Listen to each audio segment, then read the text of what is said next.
O Sérgio era muito especial, porque quando você sentava com ele, lá no ateliê dele, quando ele ficava no sítio em Jacarepaguá, ele ficava olhando para uma árvore e dizia que estava trabalhando, quieto, né? Trabalhando.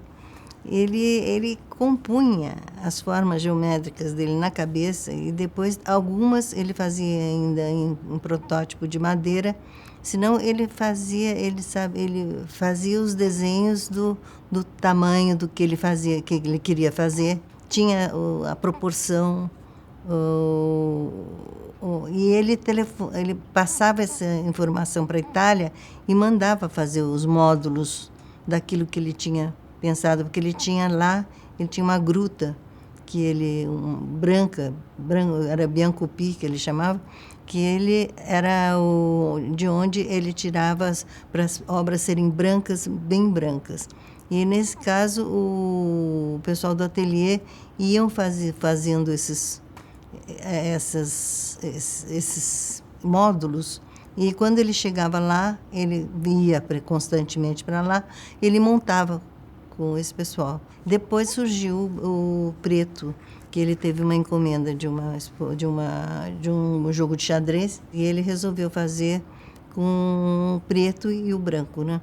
E ele, assim como o branco era o Biancopi, o mais puro branco que ele tinha, ele foi procurar a pedra preta, a mais pura que ele poderia encontrar. E ele encontrou essa pedra na Bélgica, o pedra negro-belga, que se chama. Então, nesse caso, essa composição do preto e do branco durou praticamente 10 anos, porque foi de 80 até 90. Tanto é que obras pretas do Sérgio Camargo, hoje em dia, já muitas foram vendidas. Então, tanto as pretas quanto brancas, é claro, mas a quantidade que tinha de pretas eram muito menores. Ele sempre calcou seus trabalhos com sombra e luz. Não foram só os relevos, as esculturas também.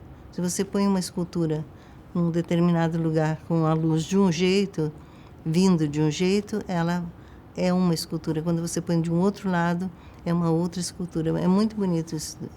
Mas essa é uma marca do Sérgio Camargo.